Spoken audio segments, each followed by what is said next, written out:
Hello, music lovers and conversationalists. Welcome to the channel and welcome to my video response for Rob Walker's 2024 vinyl tag 20 questions. I've had a lot of fun watching a lot of videos, and I have more that I know I want to watch, and I will be doing that tonight and over the next few days. And I thought it would be fun for my answers to the 20 questions to salute the women in not just the blues but in other genres that I enjoy listening to. So every question will be answered with a female artist that I have in my collection and that I have seen or am planning to see in the future, or hope to see in the future, I should say. Um, so, without any further delay, the first question is your favorite record you purchased in 2023. And this is my favorite record from a female artist that I purchased in 2023. And I'm going to just take this out of the plastic sleeve here to cut down any glare. And if you've seen Gary's video from Physical Format Rock and Roll, and this is somewhat of this is a repeat, but it's worth repeating because she's just one fantastic artist that I'm hoping to see in the near future, and that is Allie Venable and her 2023 Roof Records release, Real Gone. I did a pre-order and I was able to get an autographed copy. What's cool about this album is not that it's a great album from beginning to end, but it's her best album to date. And there's a track on here on that opens side B called Texas, Louisiana, and it features the legendary Buddy Guy. And it's an autobiographical tune, which also has a theme of passing the torch from the younger generation of blues to the older generation of blues to the younger generation of blues, or the next generation, if you will. And Texas, Louisiana is just a great tune, and it's nice to see Buddy Guy working with the young bloods of the blues, such as Allie Venable and also Christone Kingfish Ingram. So I think that the blues are going to be in good hands with these two fine musicians. They are rising stars in the blues world, and like I said, the blues is going to be around for a long time and in good hands for decades to come. The last record you bought in 2023, for me, that was a Black Friday record store day purchase, and it is Mindsets by Joan Jett and the Blackhearts. I'm just happy that I got a copy of this. My record store did not have many copies of it, and what I like about this is even though there's only 6 songs on here, I guess technically it's a EP, but I think it was billed as a or promoted, I should say, as an LP. You get the 6 studio songs on here, and then you get the same 6 songs in a live version, which is pretty cool. And I remember they released this, I think, back in June on a digital version, and I thought it was strange that there wasn't anything in terms of an actual physical format, if you will. So, but I'm glad they did release it on vinyl. So, I will definitely be listening to that a lot over the next handful of years. It's just an excellent album from beginning to end, and really not a bad song on the album. Let's see. Question 3: a band or a singer who released 2 or more albums in the same year. For me, that was a no-brainer. This artist is always busy, whether it's touring or in the studio recording a new album. And she did release a new album in 2023 called Death Letter Blues, and it featured Jesse Dayton. This is a first time collaboration for her, and I'm talking, of course, about Samantha Fish. And the first album she released in 2017 is called Chills and Fever, and you can see that it's got an autograph on there from her. This is an interesting path she went down on this one. This has a lot of great soul, Motown kind of vibe to it, and funk type songs on here. I believe they're all covers on here, but this is just a great album from Samantha Fish, just something different, and it really shows what kind of a musician she is and how she can just do so much with her vocals and her guitar playing. Now, the next one she released was in the fall or late fall, I think, of 2017 in November. So winter, technically, if you will, or late fall, I'll go with. And it is got more of a country western vibe to it. And it is called Belle of the West. And another autographed copy. I think everything I have from her is autographed. This is just a really nice, softer, sweeter side of Samantha Fish's style of songwriting and guitar playing, and I think anybody that likes country or classic country type of songs, then you're going to love Belle of the West.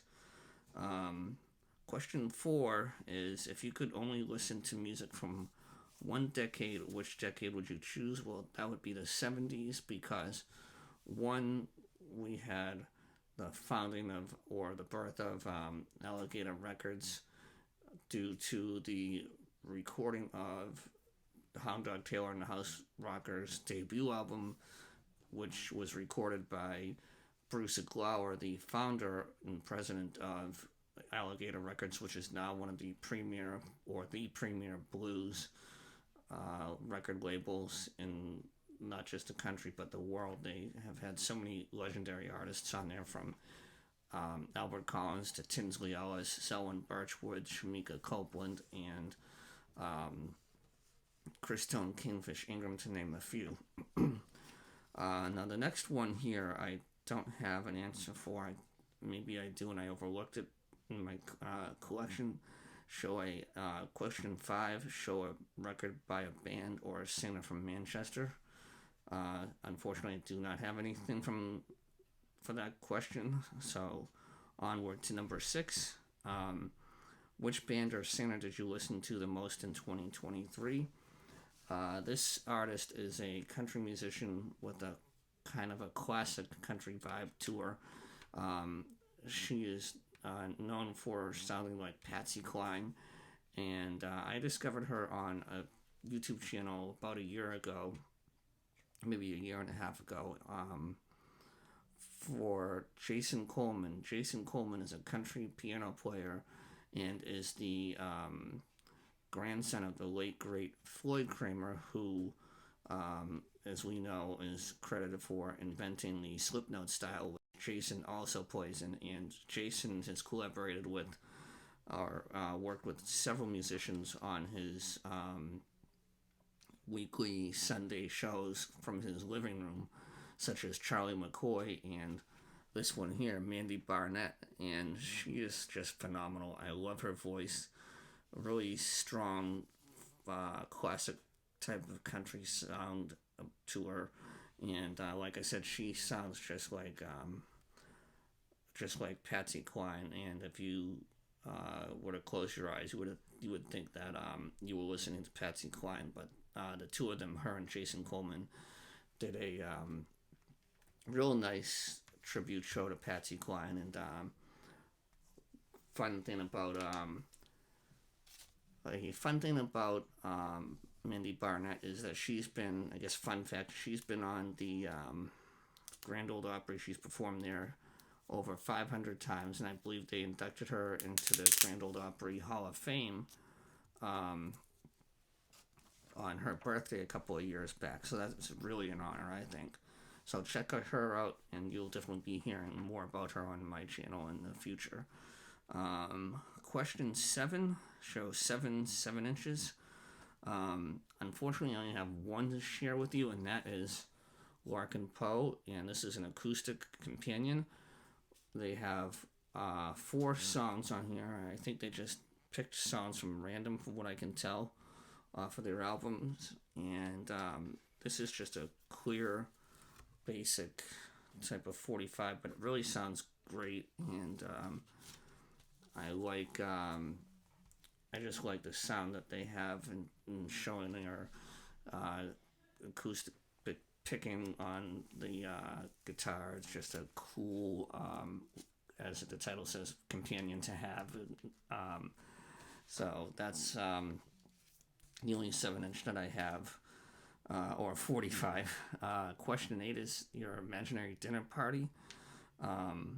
You can choose 4 people, music related, to come to your imaginary dinner party. This is where I added a couple to make up for the lack of material for previous questions 7 and 5.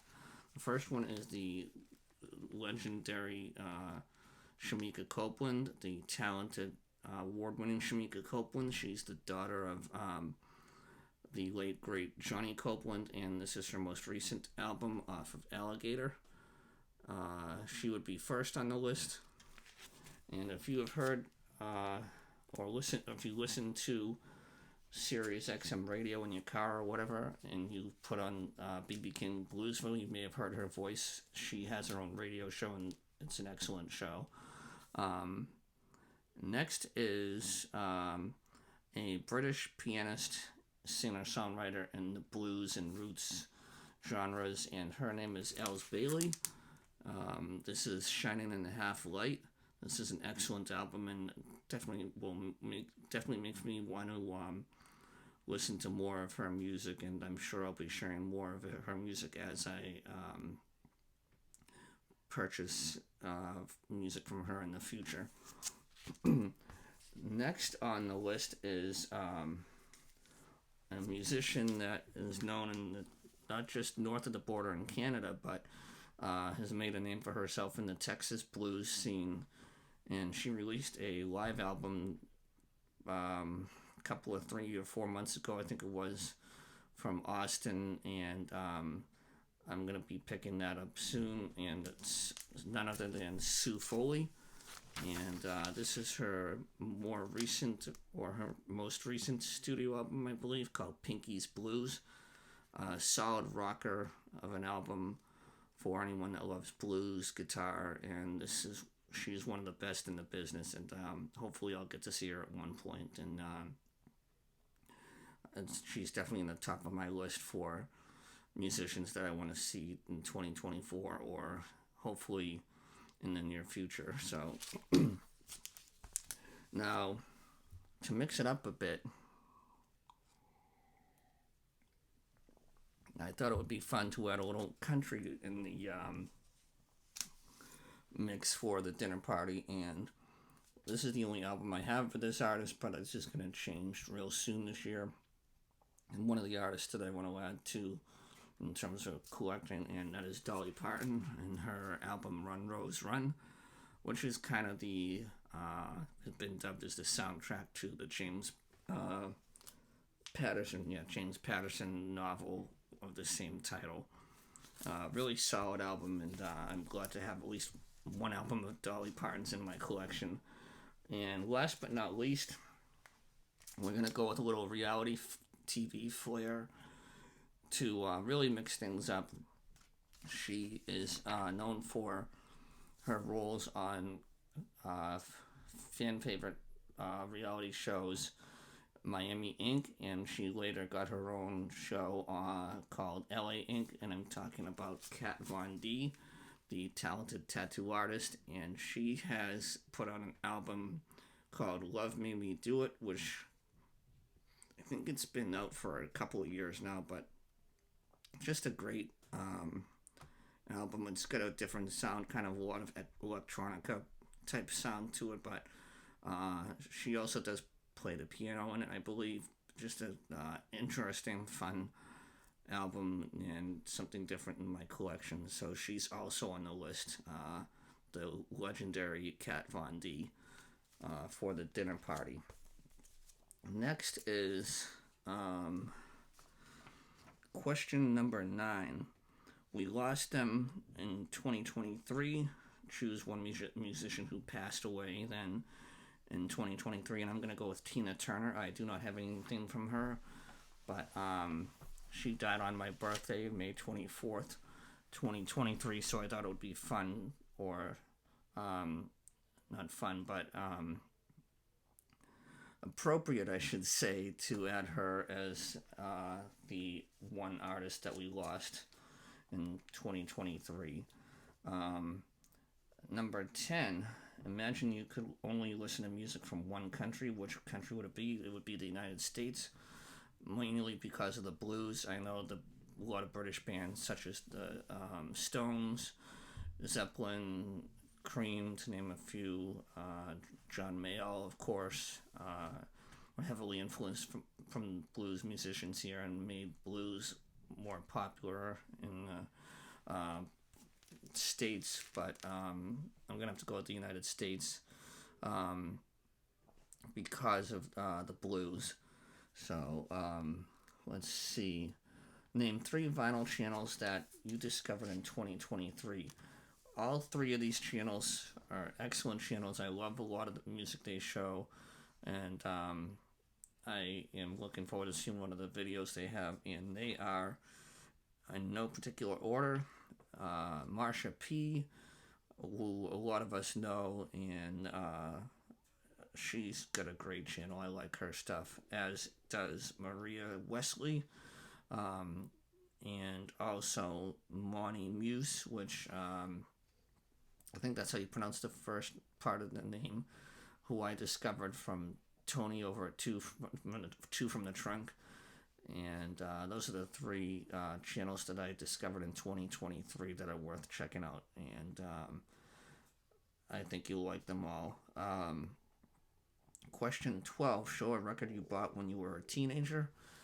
And I think I had this on CD, but I sold it during the digital craze, and wish I hadn't. But when this came out for Record Store Day, I think it was last year, the year before. I quickly picked this up, and it is Joan Jett's album that came out for Record Store Day. It is the Joan Jett and the Blackhearts, Up Your Alley, and this is by far my favorite Joan Jett album. This is from beginning to end. There's not a bad song on it, I don't think, and it's just a real solid rocker. So this is an album from my teenage years that I'm glad to have back in the fold. Let's see. Question 13. Show a funk or soul record.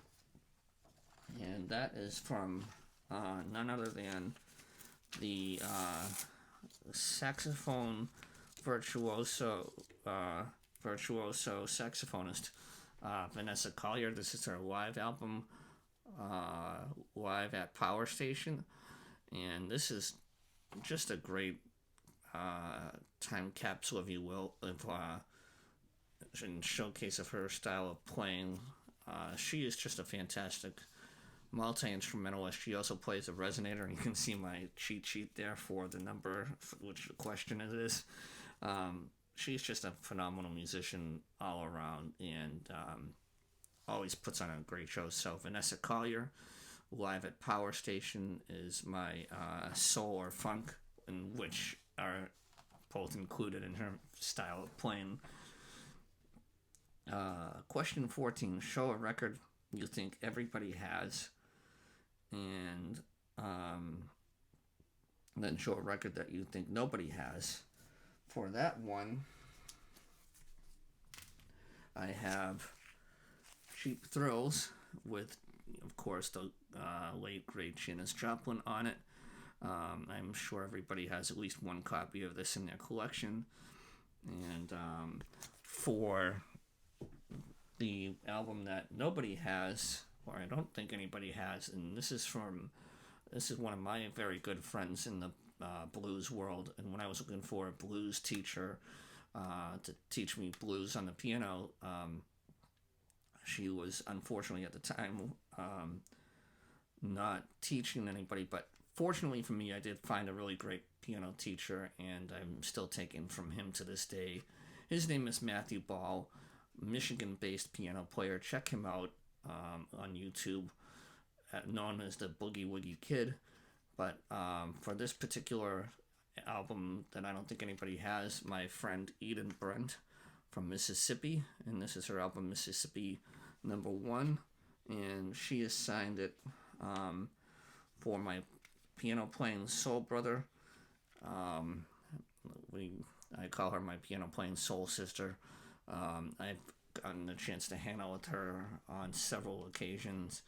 I was invited to the 2012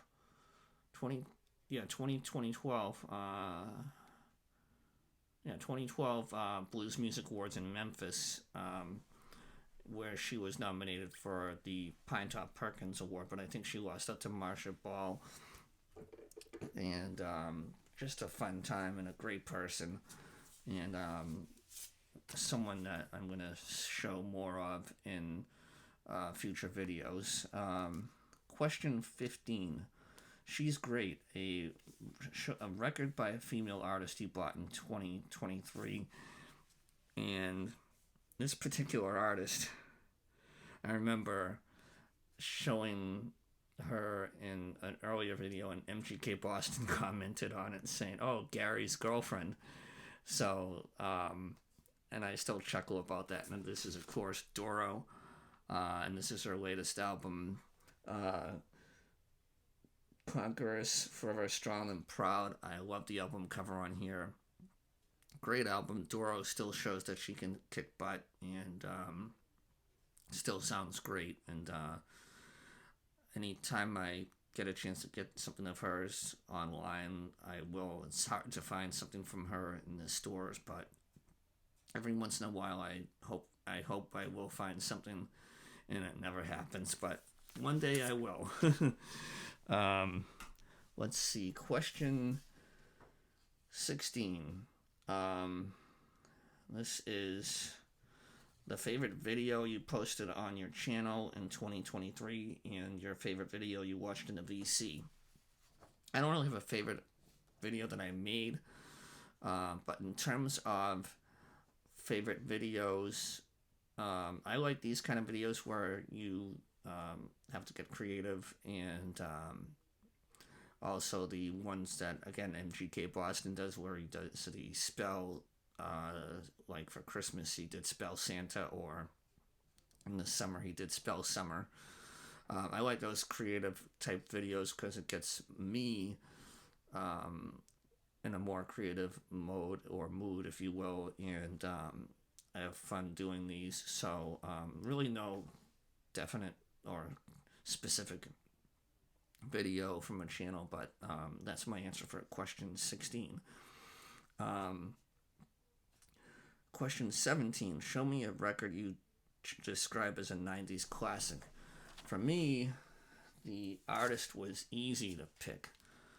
The album, on the other hand, not so much, because I have a few of their albums, and they're all excellent albums, but this one, I think, would be the definitive classic from the 90s, and that is the Donnas.